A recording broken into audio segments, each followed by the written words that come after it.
Turk aktyori Barish Qilich 1978-yil 21-fevralda Turkiya sharqidagi Malatya viloyati Arg'uvon shahrida tug'ildi. 5 yoshida ota-onasi bilan Istanbulga ko'chib bordi. O'rta maktab ta'limini o'sha yerda oldi. Maktabda juda mas'uliyatli edi. Shuning uchun uni doim sinf sardori etib saylashardi. Universitetda iqtisodiyot yo'nalishi bo'yicha o'qidi. Yoshligida Qo'shma Shtatlarga ketib, o'sha yerda bir necha yil yashab, ingliz tilini o'rgandi. Uyga qaytgach, Istanbul Yeditepe universiteti magistraturasiga kirdi. O'sha paytda reklama roligida suratga tushib, kinoga qiziqib qoldi. Unga kamera qarshisida ishlash shunchalik yoqib qoldiki, aktyorlik faoliyatini boshlashga qaror qildi. Barish Qilich kino olamiga 26 yoshida kirib keldi. Uning ilk ishi Bolalarim teleseriali bo'lib, Qilich unda kichikroq rol o'ynadi. Shundan so'ng u yana bir nechta serialda suratga tushdi. Biroq bu loyihalar uning ijodiy faoliyatida u qadar iz qoldirmadi. Zero aktyor ularda kichik rollarni ijro qildi.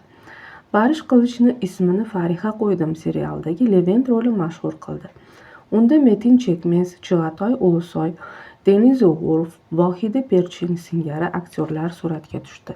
58 ta qismda suratga tushgan aktyor tomoshabinlar va rejissyorlarning e'tiborini tortdi. Shundan so'ng unga yangi rollar taklif qila boshlashdi. Barish Qilichning Lolalar mavsumi hamda Gullar iztirobi seriallaridagi ishi ham qiziq bo'ldi. Lekin unga haqiqiy mashhurlikni Qora niyat teleserialidagi Kaya ikkinchi roli keltirdi. U Shevval Sam, Eda Ejen, Nesrin Javatzade singari aktrisalar bilan birga ishladi. Hammasi nikoh haqida dramasidagi Efe Avchi roli ham Barishning qiziqarli ishlaridan biri bo'ldi. Bu serialda u Gokche Bahodir va Sumru Yavrujuk bilan suratga tushdi. 2022-yilda muxlislar aktyorni Qizilcha sharbati ommabop teleserialida ko'rishdi. Omer Yunal roli Barishga ko'plab davlatlarning tomoshabinlari mehrini olib keldi. Bu loyihada u Evrim Alasya, Sila Turkoğlu va Sibel Toshcho'g'li singari aktrisalar bilan birga ishladi. Barish Qilichning shaxsiy hayoti ham ko'ngildagidek. 2007-yilda aktyor Ayshegul Akdemirga uylandi.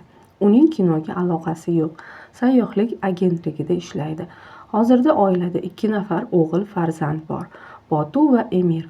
Barish Qilich namunali er va ota sifatida nom chiqargan. Uni oilaviy hayotga oid biron mojaroli yangiliklarda tilga olishmagan. Qilich rafiqasi va o'g'illarini imkon qadar muxlislar va matbuotning ortiqcha e'tiboridan himoyalashga urinadi. Chunki doim nazarda bo'lish oson emasligini yaxshi biladi. Ammo ora-sirada Instagramdagi sahifasida o'g'illarining suratlarini e'lon qilib turadi. Inson sifatida ruhan baxtliman deydi Barish Qilich.